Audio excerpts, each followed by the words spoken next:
नमस्कार, स्वागत है आपका फिर से समास के इस टॉपिक में। और समास में हम अब तक पढ़ चुके हैं समास के बारे में और अव्ययी भाव समास के बारे में। और अब जो हम अध्ययन करने जा रहे हैं वो हमारा अगला समास है द्वंद्व समास। कौन सा समास है? द्वंद्व समास।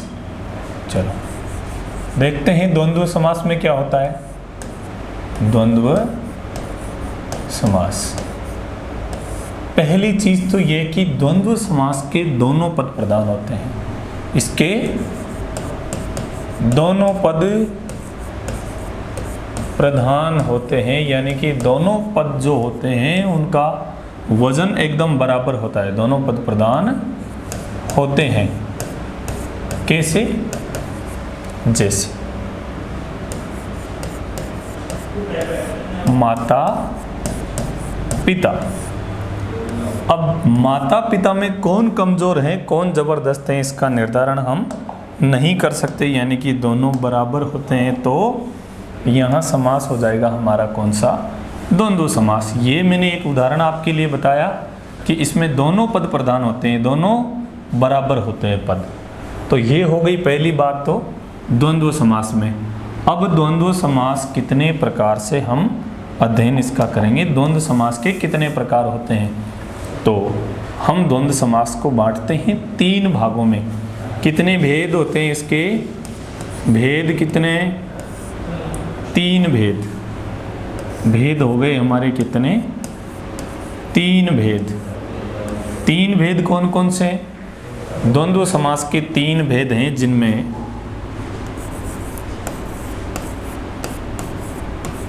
इतरेतर द्वंद्व। कौन सा द्वंद्व? इतरेतर द्वंद्व। ये पहला मान लो। दूसरा कौन सा होगा? दूसरा होगा वैकल्पिक द्वंद्व। वैकल्पिक द्वंद्व समास। और तीसरा जो हमारा भाग है वो होगा कौन सा? समाहार द्वंद्व। समाहार द्वंद्व। ये हो गए द्वंद्व समास के 3 भेद, इतरेतर, वैकल्पिक और समाहार। इतरेतर में क्या होगा? इतरेतर में जिन चिन्हों का प्रयोग होगा वो होंगे कौन कौन से? और, एवं, व,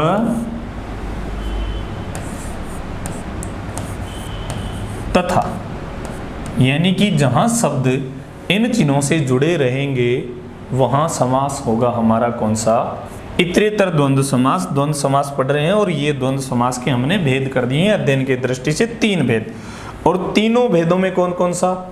इतरेतर, वैकल्पिक और समाहार। तो वैकल्पिक द्वंद्व में क्या होगा? वैकल्पिक द्वंद्व में जिनसे शब्द जुड़ा होगा वो होंगे अथवा, या। किससे जुड़ा होगा? अथवा, या से। समाहार द्वंद्व में क्या होगा? समाहार द्वंद्व में होंगे आदि, इत्यादि। चलो समझो, गौर करो। और, एवं, तथा। जहां शब्द और, एवं, तथा से जुड़े हुए होंगे तो वहां तो होगा इतरेतर द्वंद्व। जहां अथवा या से जुड़े होंगे वहां होगा वैकल्पिक द्वंद्व। और जहां आदि इत्यादि से जुड़े हुए होंगे वहां होंगे समाहार द्वंद्व। समाहार का मतलब होता है समूह से। वैकल्पिक का मतलब कोई एक, या तो ये या ये। जिस प्रकार हम वैकल्पिक प्रश्न देखते हैं तो वहां 4 में से हमें एक को ही चयन करना पड़ता है। तो ये हो गए इसके भेद। किसके भेद? द्वंद्व समास के। द्वंद्व समास के बारे में कुछ बातें और हैं जो मैं आपको बताना चाहता हूं। और वो बातें क्या क्या हैं कि सार्थक शब्द के साथ यदि निरर्थक शब्द भी आता है, कभी कभी क्या होता है कुछ सार्थक शब्दों के साथ निरर्थक शब्दों का प्रचलन भी चल जाता है। तो इसका मैं क्या लिख दूं यहाँ? सार्थक शब्द के साथ, सार्थक शब्द के साथ निरर्थक शब्द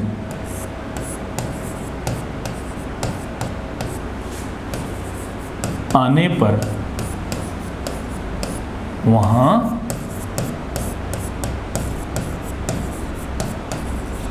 समाहार द्वंद्व माना जाता है। समाहार द्वंद्व माना जाता है। ये बात भी आपको बतानी जरूरी थी, मैं आगे बता सकता था लेकिन मैंने अभी आपको बता दी, तो आप लोग इसको भी नोट कर लें या ध्यान रखें कि सार्थक शब्द के साथ निरर्थक शब्द जहाँ आता है वहाँ कौन सा द्वंद्व माना जाता है, समाहार द्वंद्व समास माना जाता है। और एक बात, और वो क्या बात है, वो बात ये है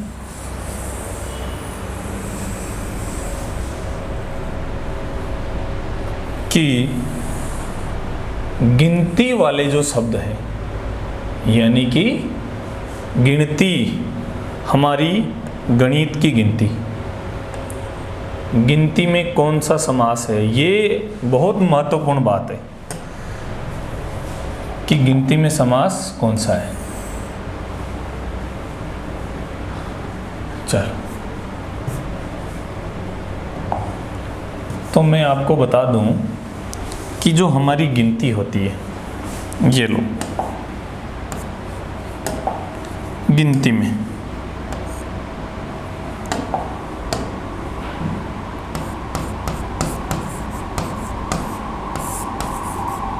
इस चीज को भी बड़ी अच्छे से समझ लें आप लोग कि गिनती में क्या मामला है। द्वंद्व समास का अध्ययन कर रहे हैं, द्वंद्व समास के मैंने आपको भेद बताए और साथ ही साथ एक बात और बताई मैंने आपको कि सार्थक शब्दों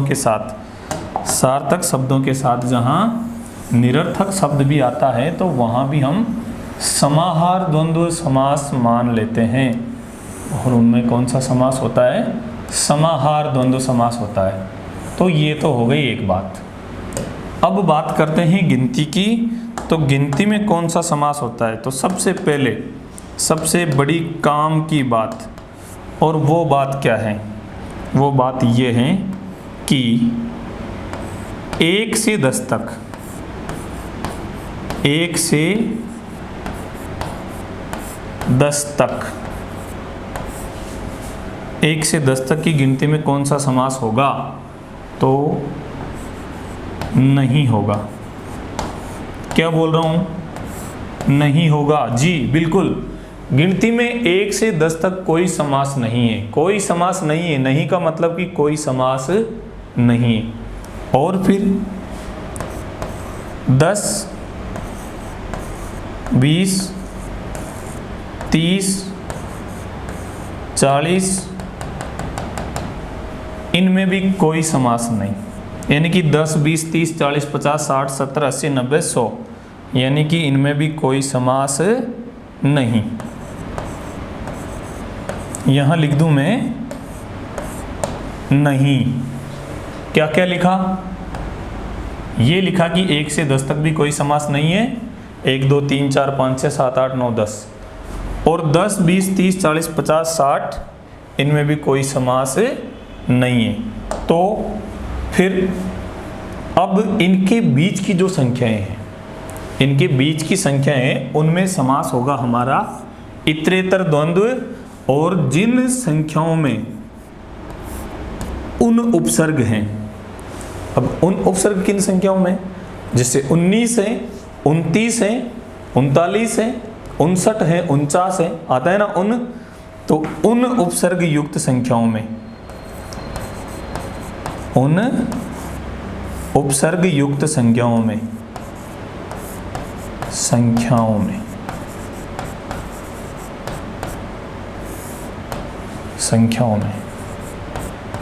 इनमें समास होगा हमारा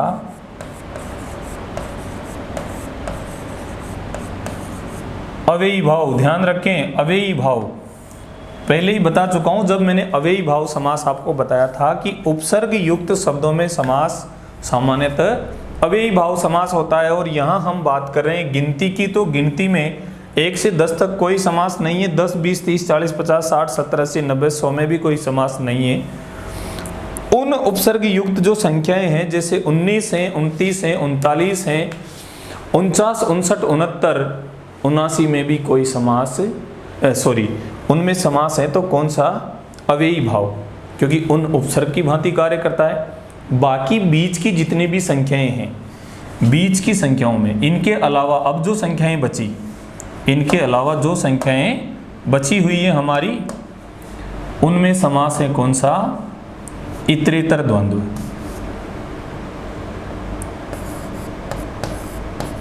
बीच की संख्याओं में, यानी कि इनके अलावा बीच की संख्याओं में, बीच की संख्याओं में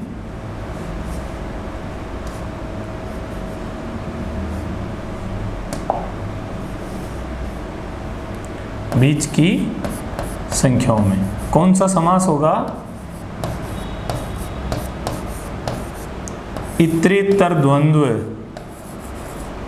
मैं उम्मीद करता हूं कि ये बात आपको अच्छे से समझ में आई होगी, और नहीं भी आई तो अभी उदाहरण जब देखेंगे तो उदाहरणों के माध्यम से ये सारी बात आपके क्लियर हो जाएगी कि गिनती में कौन सा समास होता है और कौन सा नहीं होता है। तो पहली बात तो हमने क्या देखी? द्वंद्व समास की परिभाषा, डेफिनेशन देखी, और वो ये है कि दोनों पद प्रधान होते हैं। भेद की बात करें तो इसके 3 भेद होते हैं, इतरेतर, वैकल्पिक और समाहार द्वंद्व। तीसरी बात हमने ये देखी कि सार्थक शब्द के साथ यदि निरर्थक शब्द आ रहा है तो वहां समाहार द्वंद्व माना जाता है। गिनती की बात करें तो 1 से 10 तक कोई समास नहीं, 10, 20, 30, 40, 50, 60, 70, 80, 90, 100 में भी कोई नहीं है, और उन उपसर्ग युक्त संख्याओं में अव्ययी भाव समास है। बीच की संख्याओं में सभी में इतरेतर द्वंद्व समास होगा, और ये बात समझ में आएगी और भी ज्यादा किससे? उदाहरण के माध्यम से। तो चलते हैं हम अब द्वंद्व समास के उदाहरणों की तरफ। द्वंद्व समास के उदाहरण देखें। मैं लाया हूं आपके लिए उन शब्दों को जो परीक्षा की दृष्टि से बहुत महत्वपूर्ण हैं, अध्ययन की दृष्टि से आपके सीखने सिखाने के लिए वो चीज़ें मैं आपके सामने यहाँ लेकर आया हूँ कि कौन कौन से उदाहरण आपको समझने हैं। चलो देखिए, शुरुआत करता हूँ मैं बहुत प्यारे शब्द से, और शब्द है हमारा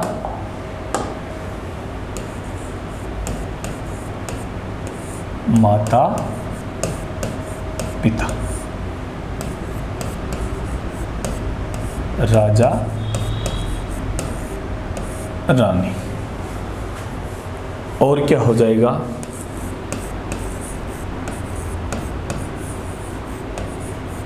राम लखन,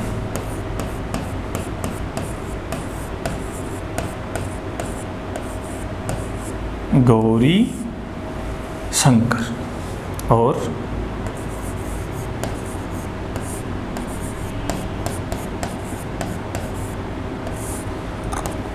धन दौलत।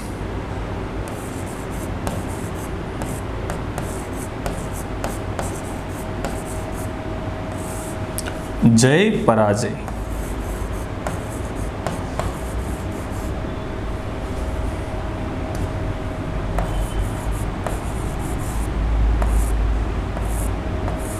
धर्माधर्म,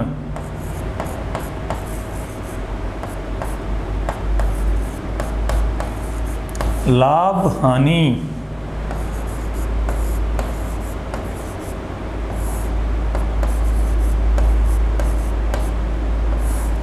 जीवन मरण। देखिए क्या क्या लिखा मैंने?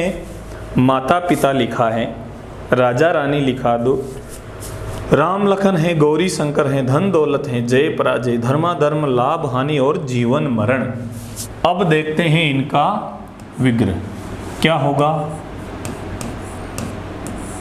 माता और पिता, बिल्कुल यही होगा और आप लोगों ने यही बनाया होगा। राजा और रानी, अब कौन सा समास, ये भी आप साथ के साथ लिखते जाएं। इतरेतर द्वंद्व, इसमें कौन सा? इसमें भी इतरेतर द्वंद्व। चलो, राम लखन का क्या होगा? राम और लखन, लखन किसको बोलते हैं? लक्ष्मण जी को बोलते हैं। इसमें भी कौन सा? इतरेतर द्वंद्व, गौरी शंकर, गौरी बोलते हैं माँ पार्वती को, गौरी और शंकर, इसमें भी कौन सा होगा, इतरेतर द्वंद्व ही होगा। अब यहां जरा सावधानी से कि धन दौलत का क्या होगा। अब धन और दौलत तो होती नहीं अलग अलग, क्योंकि धन का मतलब भी दौलत ही होता है भाई। अलग अलग तो जब लिखते कि दोनों चीज़ों का अर्थ अलग होता। धन दौलत से मतलब हम हमारे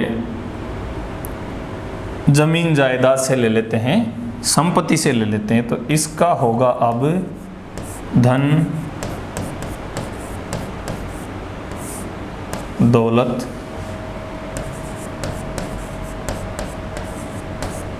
इत्यादि। और समाहार द्वंद्व, अब इधर क्या लिखेंगे, समाहार द्वंद्व। ये हमारे शब्द हैं, ये इनका विग्रह हैं और वो उनका भेद हैं, प्रकार हैं। जय पराजय, सावधानी से, जय और पराजय नहीं होगी, जय या पराजय होगी। दोनों चीज़ें एक साथ नहीं मिल सकती, या तो आप जीत जाओगे या फिर हार जाओगे, तो जय या पराजय। अब यहाँ कौन सा बोलो, वैकल्पिक, बिल्कुल यहाँ होगा हमारा वैकल्पिक द्वंद्व। धर्माधर्म, धर्म या अधर्म, दोनों एक साथ नहीं रह सकते, तो बिल्कुल यहाँ भी क्या हो जाएगा, वैकल्पिक द्वंद्व हो जाएगा। हमारा शब्द हो जाएगा धर्म या अधर्म, दीर्घ संधि हो रही है। लाभ हानि बिल्कुल एक साथ हो ही नहीं सकती, या तो एक बार में आपको लाभ हो जाएगा या फिर हानि भी हो सकती है, लाभ या हानि। यहाँ भी कौन सा हमारा, वही वैकल्पिक द्वंद्व, वैकल्पिक द्वंद्व। जीवन या मरण, जीवन या मरण, दोनों एक साथ नहीं होंगी, या तो कोई जिंदा रहेगा या फिर मरेगा, जीवन या मरण। और यहाँ भी कौन सा हो जाएगा हमारा, वैकल्पिक द्वंद्व। चलो, उम्मीद करता हूँ ये बात आपके समझ में आई होंगी। कुछ शब्द मैंने आपके सामने लिखे और उन शब्दों के माध्यम से आपको समझाने की कोशिश की मैंने, क्या कि द्वंद्व समास हमारा किस प्रकार शब्दों में आता है, कौन कौन से शब्द बनते हैं। चलो आगे बढ़ते हैं।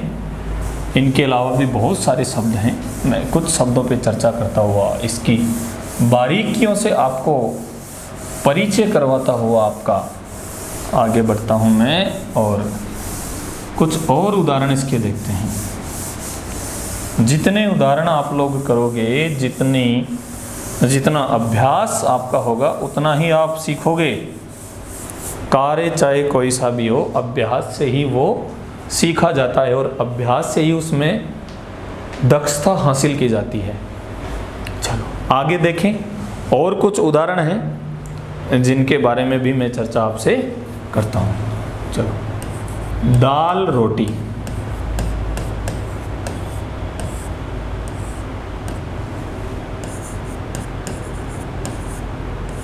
बहू बेटी,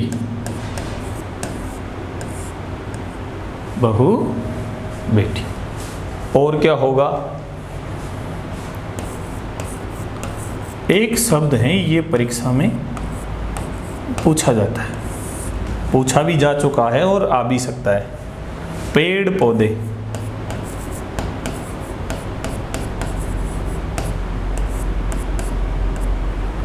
और क्या हो जाएगा, लूट मार। ये भी परीक्षा उपयोगी शब्द है, लूट मार है। फल फूल, फल फूल हैं।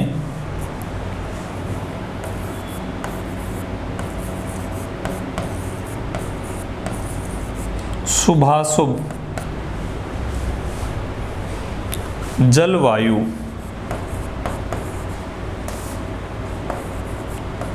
जल वायु। देखते हैं दो चार शब्द आपके सामने लिखे हुए हैं, इनका क्या होगा, क्या क्या बनेगा, क्या क्या इनका विग्रह होगा, और समास के, द्वंद्व समास के किस भेद में ये शब्द आएंगे। तो दाल रोटी की जब बात करते हैं हम, तो दाल रोटी से हमारा जो आशय होता है वो सिर्फ दाल और रोटी से ना होकर घर की सारी आवश्यक चीज़ों से हो जाता है, या जीवन जीने के लिए जो ज़रूरी चीज़ें हैं उनसे इस शब्द का आशय लेते हैं।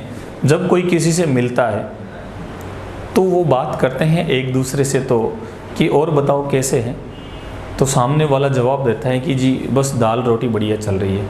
अब दाल रोटी बढ़िया चल रही है, इसका मतलब ये नहीं कि घर पे केवल दाल और रोटी बनती है रोज़, कि वो दाल रोटी खा रहे हैं रोज़, सब्जी लाने का काम ही नहीं है। इससे इसका आशय नहीं होता। दाल रोटी बढ़िया चल रही है मतलब सब ठीक ठाक है, अच्छे से काम चल रहा है। तो यहाँ इस शब्द का जो अर्थ होता है वो ये होता है कि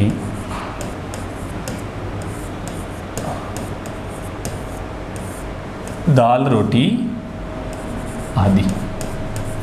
यहाँ इसको दाल और रोटी ना करके दाल रोटी आदि करें। बहू बेटी की जब बात करते हैं तो केवल बहू और बेटी की बात थोड़ी करते हैं।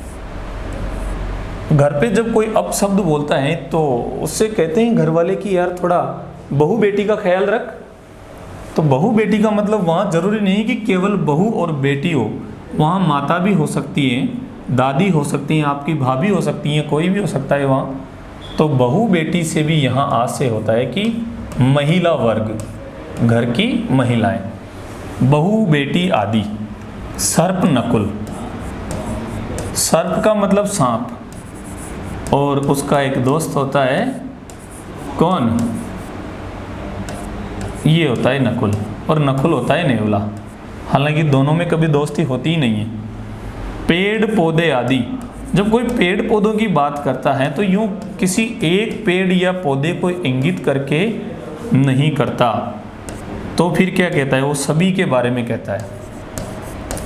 पेड़ पौधे आदि। लूट मार आदि, लूट मार आदि। कोई लूट मार करता है तो फिर ढंग से मारता है। फल फूल आदि, यहाँ किसी एक फल या फूल की बात ना करके सभी प्रकार के फल फूलों की बात की जाती हैं, तो फल फूल इत्यादि। अब आदि और इत्यादि में तो आपके चक्कर नहीं पड़ रहा होगा कि आदि लिखूं या इत्यादि लिखूं, बात एक ही। शुभ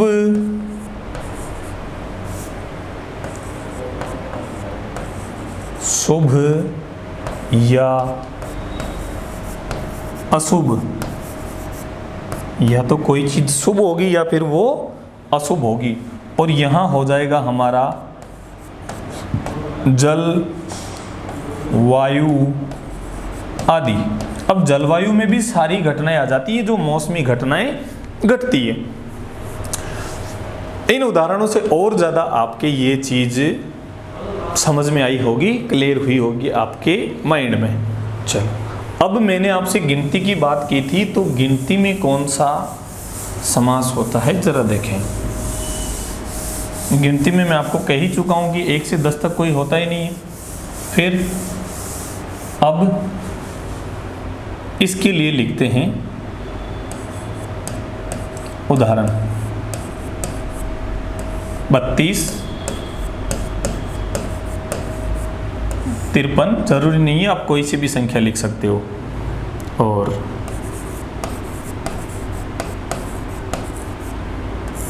51,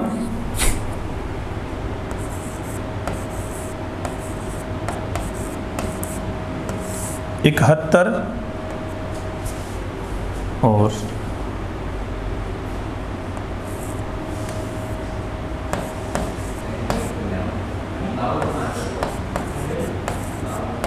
93। चलो, इसका क्या विग्रह करेंगे, 32।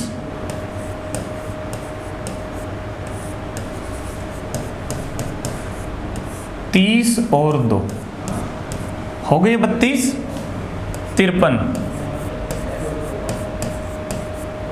50, और 3, इसको भी बोलते हैं 53, 51, 50 और 1, 71,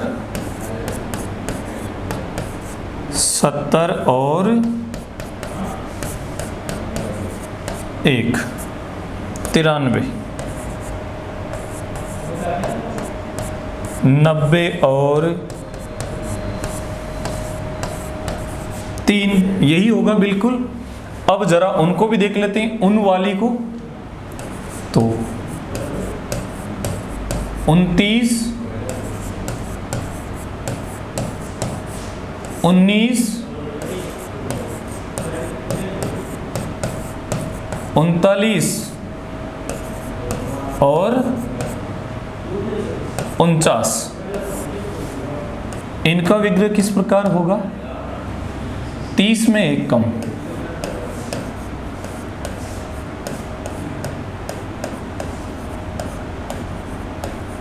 30 में 1 कम, ये 20 में 1 कम,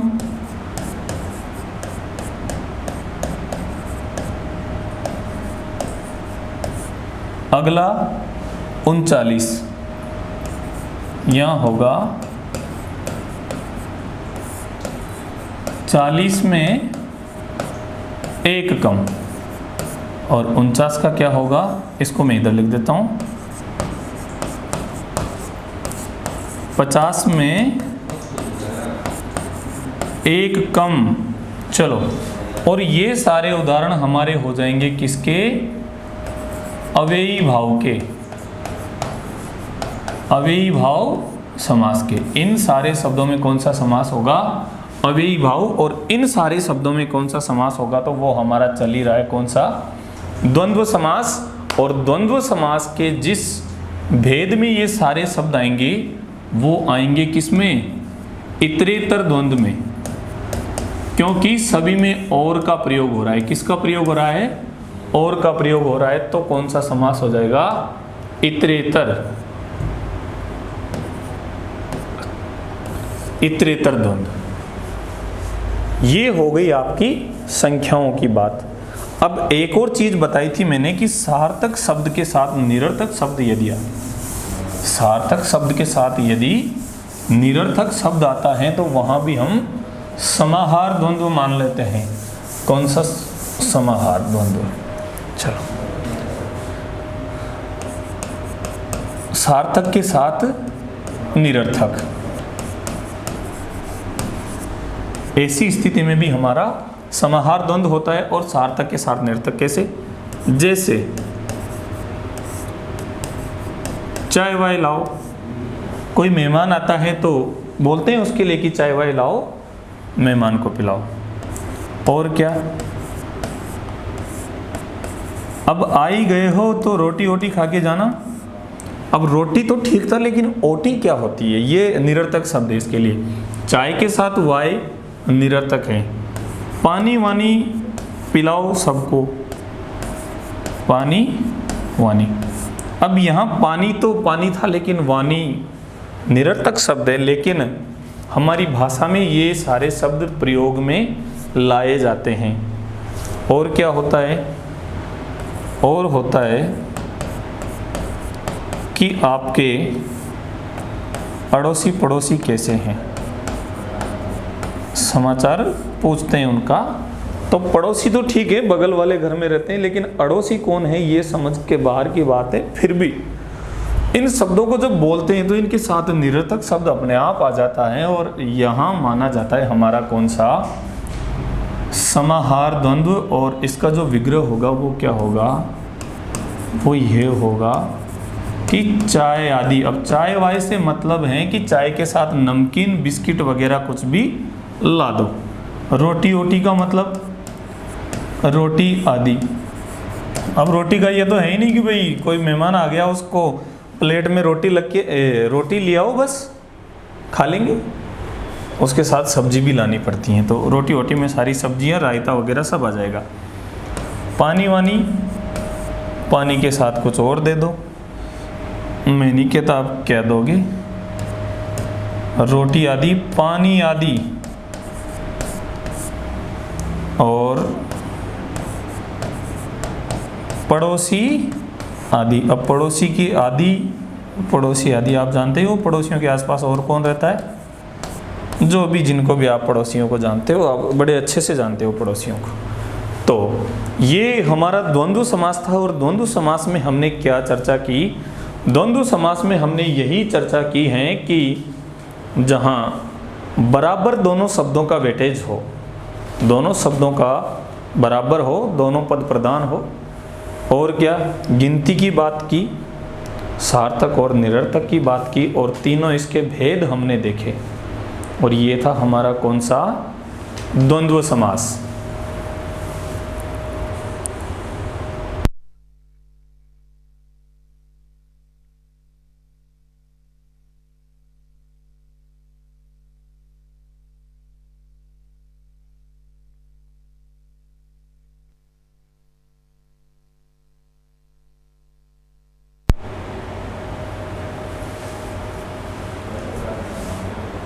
द्वंद्व समास के बाद हम अब बात करते हैं आगे द्विगु समास की।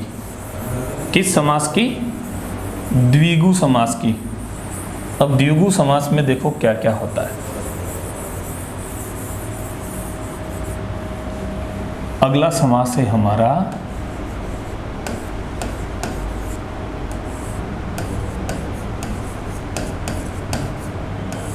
द्विगु समास।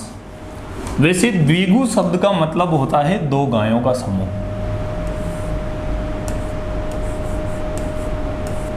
तो द्विगु समास शब्द में, इस द्विगु में भी खुद में द्विगु समास ही है। अब द्विगु समास के बारे में सुनो। पहला पद संख्यावाची, द्विगु समास का पहला पद संख्यावाची होगा और समस्त पद समूह का बोध कराएगा। ये हो गई इसकी परिभाषा। पहला पद क्या होगा?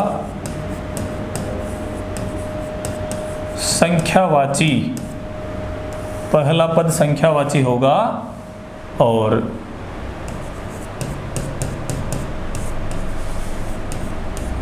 समस्त पद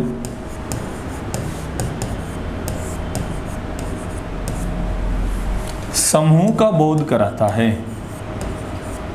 समूह का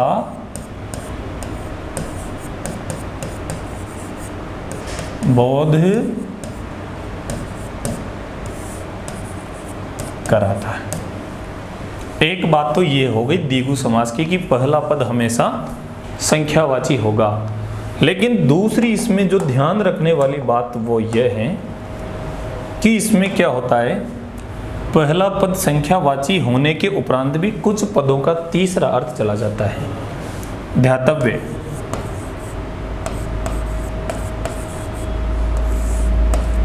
ध्यान रहे आपको कि कुछ शब्दों में, क्या बोल रहा हूं, कुछ शब्दों में पहला पद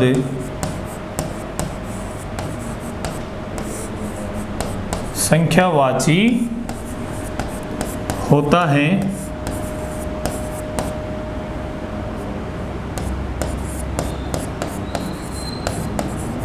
लेकिन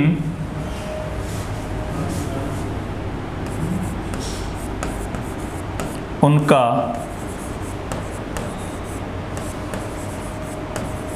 अन्य अर्थ निकलने के कारण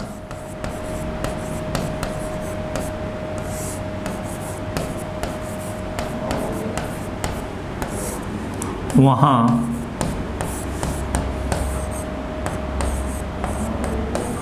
बहुव्रीहि, कौन सा समास? बहुव्रीहि समास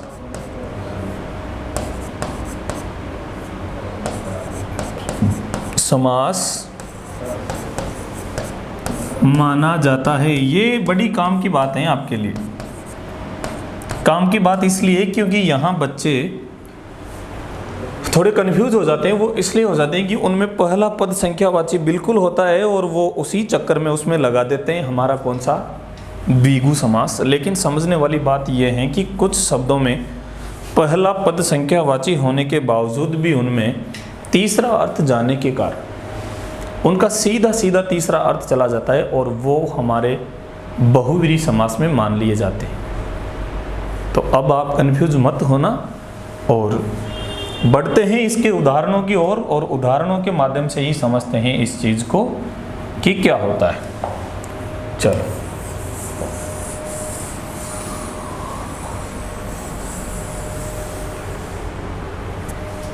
जरा देखो,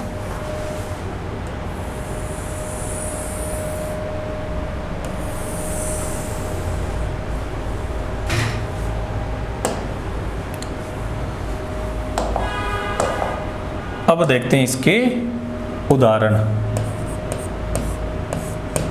किसके? द्विगु समास के उदाहरण।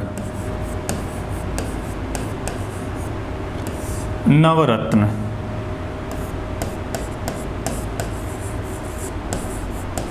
त्रिभुवन,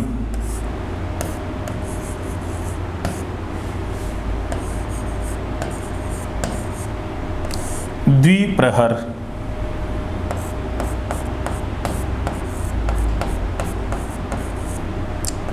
त्रिलोक,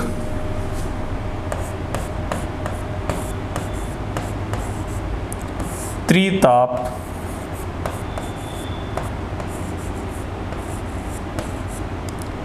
अष्टप्रहर। और क्या होगा?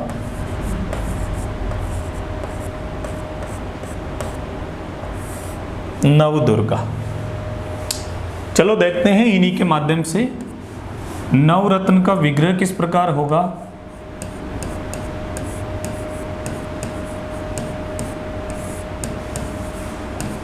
नवरत्नों का समूह। जब इसका विग्रह करते हैं तो पीछे समूह या समाहार शब्द आता है। नवरत्नों का समूह, तीन भुवनों का समूह, तीन भुवनों का समूह। अब यहां शब्द आया है हमारा भुवन और एक होता है भवन। भुवन का मतलब होता है लोक, संसार, दुनिया, और भवन का मतलब होता है घर। यानी कि इस लोक में रहने के लिए हम जो कुटिया बनाते हैं उसको बोलते हैं भवन, और एक होता है भुवन। चलो, द्विप्रहर, दो पहरों का समूह, दो पहरों का समूह। वैसे इस शब्द का जो अर्थ होता है वो दूसरा पहर होता है। द्विप्रहर दोपहर को बोलते हैं, जो वास्तव में दोपहर न होकर दोपहर होता है। किसको कहते हैं? दोपहर। त्रिलोक,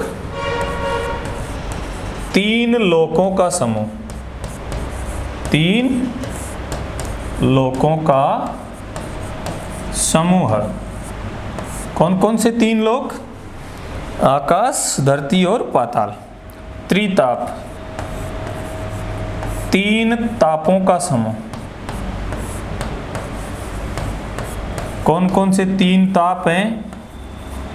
जरा बताओ मुझे आप लोग, कमेंट करके लिखें कि तीन ताप कौन कौन से माने जाते हैं। और अष्टप्रहर यदि आप लिख दो तो फिर तो मज़ा ही आ जाएगा। अष्टप्रहर का मतलब 8 पहरों का समूह, 8 प्रहरों का समूह। और अष्टप्रहर कौन कौन से होते हैं? हमारे 8 प्रहरों का समूह। दिन भर में पूरे 8 पहर होते हैं, सुबह से लेकर वापस सुबह तक ही। नव दुर्गा, हमारे जो नवरात्र आते हैं तो उनमें प्रत्येक दिन एक माता जी की पूजा होती है। नव दुर्गा, तो उसमें 9 देवियां होती है, 9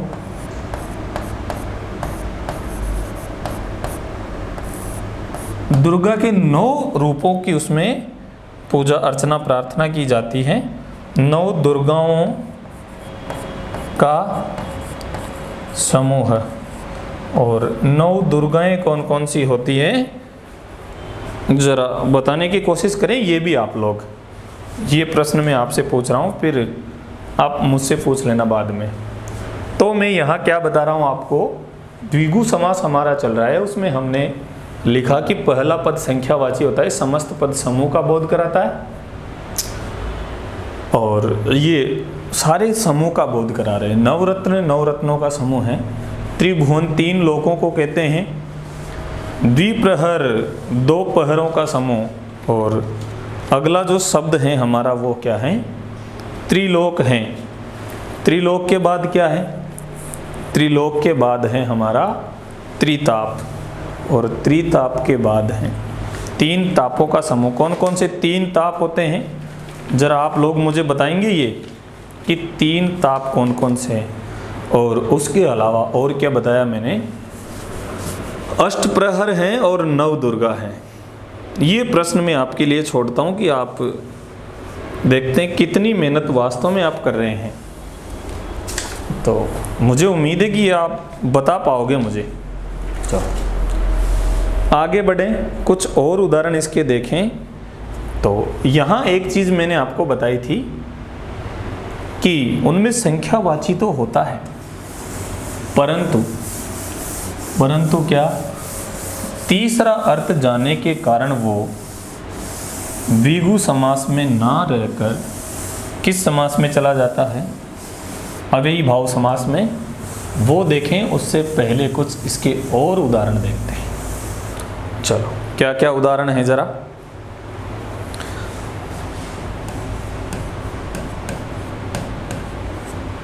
सप्ताह,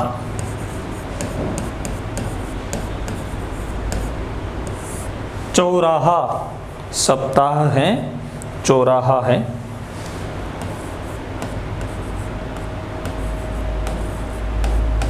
षड दर्शन, और क्या है,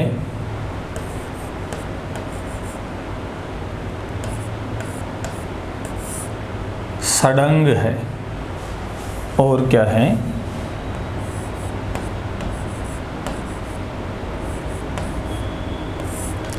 षड्रस है। खुद द्विगु शब्द है, द्विगु है।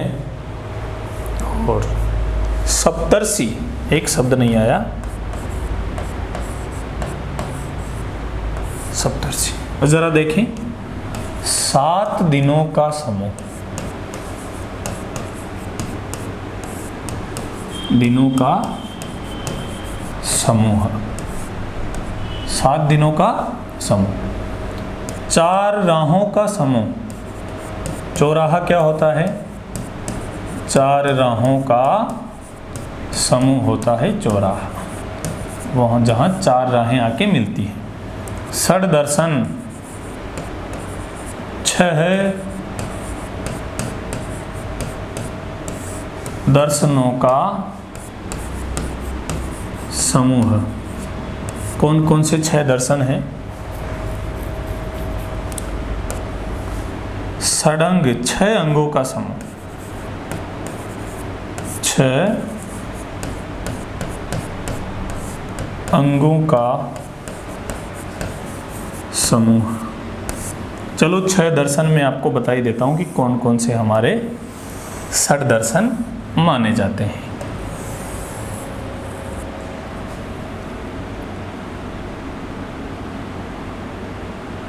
चलो अभी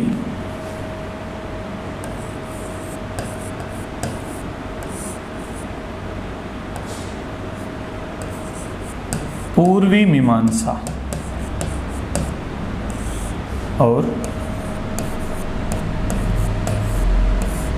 उत्तरी मीमांसा,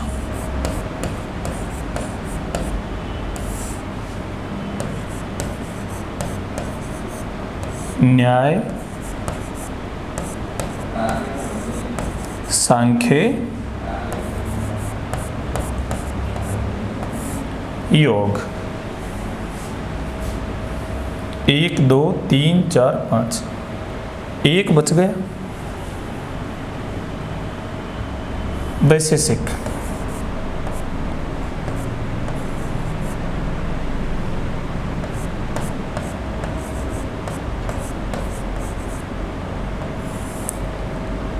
ये हो गए हमारे षड दर्शन।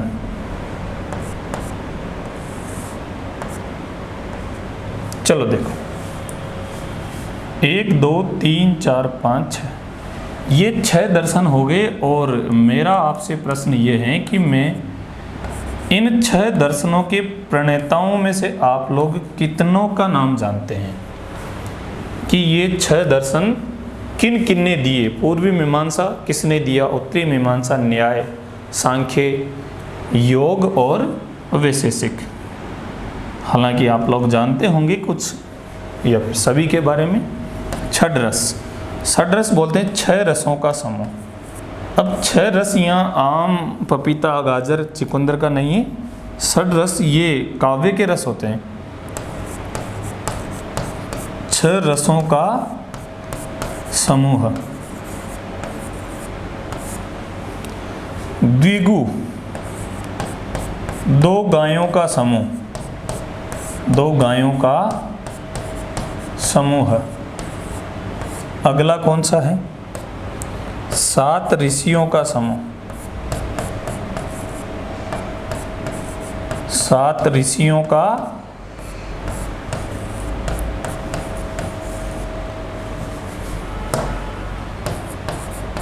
समूह।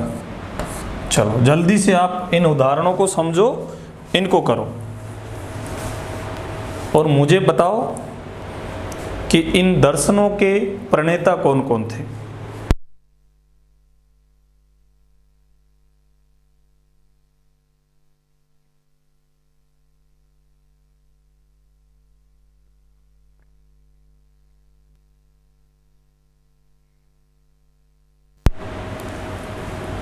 तो कर लिया होगा आप लोगों ने।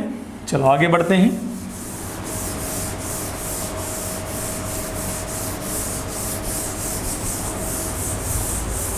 अब मैं उन शब्दों की बात कर रहा हूं जिनमें पद संख्यावाची होता है, पर वो द्विगु समास में ना आकर अन्य अर्थ देने के कारण बहुव्रीहि में चले जाते हैं। तो जैसे कि तिरंगा है, पंजाब है, और क्या है? त्रिफला है, और क्या है? जरा, तिरंगा है, पंजाब है, त्रिफला है, हमारे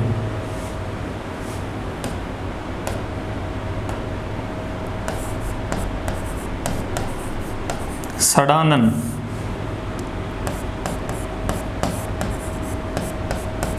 त्रिनेत्र,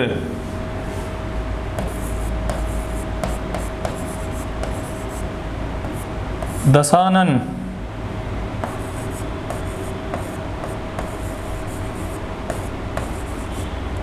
चतुर्भुज। चलो देखते हैं इनको कि इनमें कौन सा समास है और क्यों है। तिरंगा, जब तिरंगे की बात करते हैं तो तिरंगा हमारे राष्ट्रीय ध्वज को कहते हैं।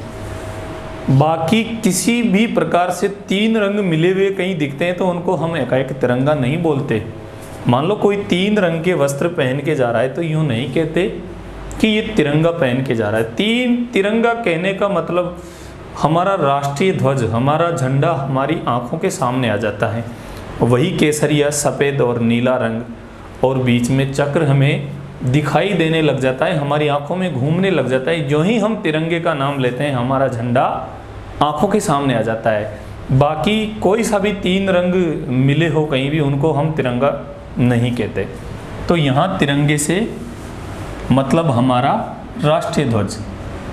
तो यहाँ विग्रह किस प्रकार करेंगे? 3 रंगों से बना है जो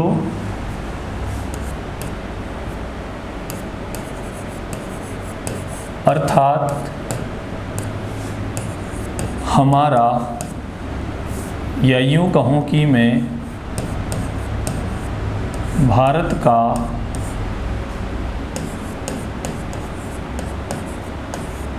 राष्ट्रीय ध्वज, राष्ट्रीय ध्वज, इसको बोलते हैं तिरंगा। पंजाब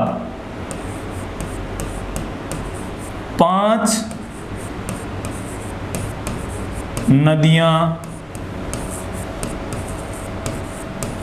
बहती हैं जहाँ, बहती हैं जहाँ, अर्थात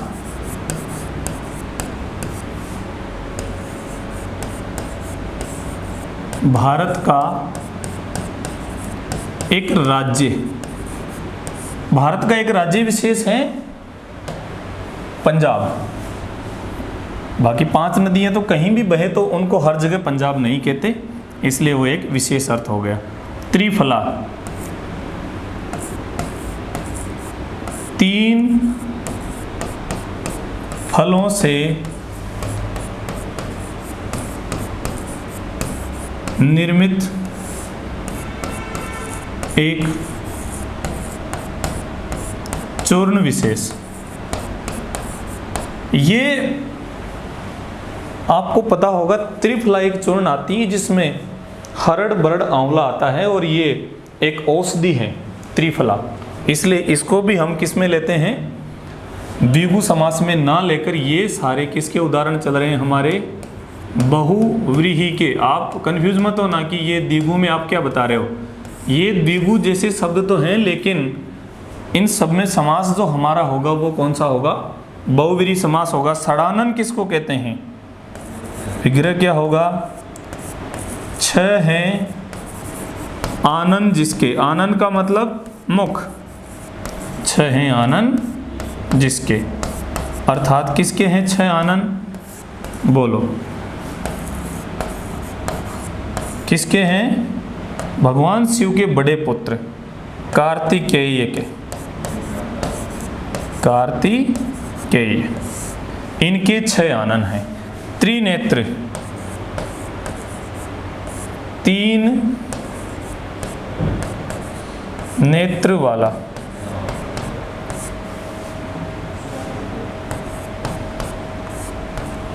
वो कौन है, वो है हमारे भगवान शिव। हालांकि हमारे राजस्थान में रणथंभौर में गणेश जी भी त्रिनेत्र हैं, लेकिन यहाँ हम अध्ययन की दृष्टि से यदि बात करें, हिंदी की दृष्टि से, तो हम भगवान शिव को त्रिनेत्र मानते हैं और वो त्रिनेत्र हैं।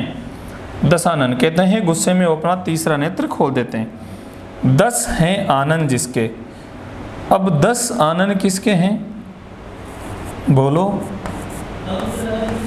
10 हैं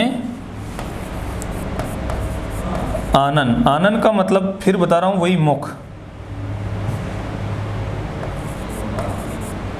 आनन जिसके, अर्थात कौन हो जाएगा,